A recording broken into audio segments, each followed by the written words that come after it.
Welcome back my YouTube channel. ನಾನು ನಿಮ್ಮ ಹಳ್ಳಿ ಹುಡುಗಿ ರಮ್ಯಾ ಸಂತೋಷ್. ಇವತ್ತಿನ ವಿಶೇಷ ಏನಂತಂದರೆ ನಾವೆಲ್ಲೂ ಹೊರಗಡೆ ಹೋಗ್ತಿದ್ವಿ ಮಕ್ಳಿಗೆ ಮುಡಿ ಮಾಡೋಕ್ಕೆ. ಯಾವ ದೇವಸ್ಥಾನಕ್ಕೆ ಹೋಗ್ತಿದ್ದೀನಿ ಅಂತ ಗೊತ್ತಾಗಬೇಕು ಅಂತ ಅಂದ್ಕೊಂಡಿದ್ರೆ ನೀವು ಫುಲ್ ವಾಚ್ ಮಾಡಿ ವೀಡಿಯೋನ. ನಾನು ನನ್ನ ಮಕ್ಕಳು ನಮ್ಮ ಯಜಮಾನ್ರು ಹಾಗೆ ನಮ್ಮಮ್ಮ 4 ಜನನೂ ಟೋಟಲ್ 5 ಜನ ಹೋಗ್ತಾಯಿದ್ದೀವಿ. ನಮ್ಮ ಮನೆ ದೇವರಿಗೆ, ತಾಯಿ ಮನೆ ದೇವ್ರಿಗೆ ಅಂದರೆ ಹೆಣ್ಣು ದೇವ್ರಿಗೆ 5 ಜನ ಹೊರಟಿದ್ವಿ ಕಾರಲ್ಲೇ. ಆದರೆ ಮೈಸೂರು ಬಿಟ್ಟು ಹೋಗಬೇಕು. ಇದು ಊರು ಬಂದು ದೇವಸ್ಥಾನ ಅಂದರೆ ಏಚ್ಕಳಲ್ಲಿರೋದು. ರೋಡು ಕೂಡ ಸರಿಯಾಗಿಲ್ಲ, ಯಾಕೆಂದರೆ ಅಲ್ಲಿ ಬೈಕ್ಗಳು ಜಾಸ್ತಿ ಹೋಗ್ತವೆ. ಕಾರಾಗಲಿ ಬೇರೆ ವೆಹಿಕಲ್ ಆದರೆ ಅಷ್ಟಾಗಿ ಹೋಗಲ್ಲ, ಯಾಕೆಂದರೆ ಆಟೋದಲ್ಲಿ ಮಾತ್ರ ಅಡ್ಜಸ್ಟ್ ಆಗುತ್ತೆ ಹೋದರೆ. ಕಾರಲ್ಲಾದರೆ ಆ ಕಡೆ ಈ ಕಡೆ ಗಿಡಗಳೇ ಐತಲ್ಲ ಅದೆಲ್ಲ ಪರ್ಚತ್ತೆ. ಹಾಗೆಯೇ ಈ ಸೀಸನಲ್ಲಿ ಎಲ್ಲ ನಾಟಿ ಮಾಡಿಸಿದ್ರು.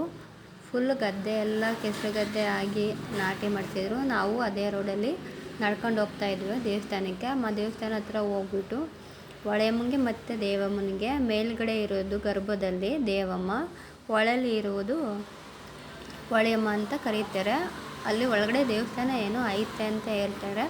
ಆಗಿನ ಕಾಲದಲ್ಲಿ ಮದುವೆ ಏನಾದ್ರು ಮಾಡ್ತಾಯಿದ್ರೆ ಮೊರ ಬರುತ್ತಲ್ಲ, ಆ ಬುಟ್ಟಿ ಹಾಕಿದ್ರೆ ಮದುವೆಗೆ ಅಂದ್ಬಿಟ್ಟು ಮದುವೆ ಹುಡುಗಿಗೆ ಏನೇನು ಒಡವೆ ಬೇಕೋ ಅದೆಲ್ಲ ಹೊಳೆಯಮ್ಮ ಕೊಡ್ತಿತ್ತಂತೆ. ಮೇಲೆ ಪುಟ್ಟಿ ಹಾಕಿ ಬಿಟ್ಟರೆ ಅದ್ರ ತುಂಬಿ ಒಡವೆ ಎಲ್ಲ ಕೊಡ್ತಿದ್ರಂತೆ. ಹಾಗಂತ ಈಗಲೂ ಸದಾ ಹೇಳ್ತಾರೆ. ಯಾರೋ ಒಬ್ಬರು ಚಿನ್ನನ ಅದರಲ್ಲಿ ಯಾವುದೋ ಒಂದು ಮೂಗುತಿ ಏನೋ ಎತ್ಕೊಬಿಟ್ಟಿದ್ರು, ಅದಕ್ಕೆ ಆವಾಗಲಿಂದ ಕೊಡ್ತಿಲ್ಲ ಅಂತ ಸಹ ಹೇಳ್ತಾರೆ. ನಮ್ಮ ಮಗನಿಗೆ ಹಿರಿ ಮಗನಿಗೆ ಮುಡಿ ಮಾಡ್ಸೋಣ ಅಂತ ಹೋಗಿ ತಲೆ ಒದ್ದೆ ಮಾಡಿ ಅಂತ ಹೇಳಿದರು. ಒದ್ದೆ ಮಾಡಿದ್ವಿ. ನಮ್ಮ ಯಜಮಾನ್ರು ಹೊಳೆಲಿ ಹೋಗಿ ಒದ್ದೆ ಮಾಡಿ ಅವರು ಹೊರಗಡೆಯಿಂದ ಮುಡಿ ಮಾಡಿಸೋರನ್ನ ಗುಡ್ಡಪ್ಪದಿರಿಗೆ ಫೋನ್ ಮಾಡಿ ಫಸ್ಟೇ ಹೇಳಿದ್ರೆ, ನಾವು ಹೋಗೋದು ನಾಳೆ ಅಂತ, ನಾಳೆ ಹೋಗಬೇಕು ಅಂತ ಹೇಳಿದ್ರೆ ಇವತ್ತು ಫೋನ್ ಮಾಡಿ ಹೇಳಿದರೆ ಅವ್ರು ಕರೆಸ್ತಾರೆ. ನಾವು ಹೋಗಿ ಬಂದ್ವಿ. ಒಂದು 5 ನಿಮಿಷ ಅವರು ಗುಡ್ಡಪ್ಪ ಅವ್ರಿಗೆ ಕಾಲ್ ಮಾಡಿದ್ರು. ಒಂದು 5 ನಿಮಿಷ ಕಳಿಸ್ಕೊಡ್ತೀನಿ ಅಂದರು. ವೆಯ್ಟ್ ಮಾಡೋಷ್ಟರಲ್ಲಿ ಅವರು ಬಂದರು.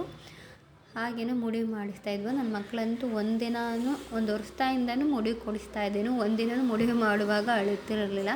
ಮತ್ತು ಬೇರೆ ಹುಡುಗರೆಲ್ಲ ಅಳುವಾಗ ನನ್ನ ಮಕ್ಕಳು ಹಂಗೆ ಅಳ್ಚಾಡ್ತಾರೆ ಏನೋ ಹೆಂಗಪ್ಪ ಹಿಡ್ಕೊಳ್ಳೋದು ಅಂತ ನಾನು ಎಷ್ಟೋ ಸಲ ಅಂದ್ಕೊಂಡಿದ್ದೀನಿ. ಬಟ್ ಯಾವಾಗಲೂ ಅವ್ರು ಮುಡಿ ಮಾಡಿಸುವಾಗ ಅಳೋದಿಲ್ಲ ಮತ್ತು ಖುಷಿಯಾಗೆ ಮಾಡಿಸ್ಕೋತಾರೆ.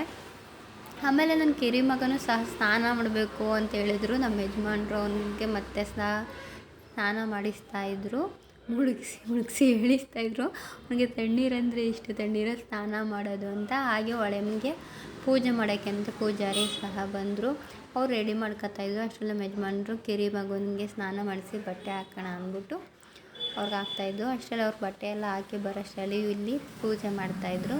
ಪೂಜೆ ಮಾಡಿ ಹೊಳೆಯಮ್ಮನಿಗೆ ಮಡ್ಲಕ್ಕಿ ತುಂಬಿ ಒಳಗೆ ಬಿಡ್ತಾರೆ.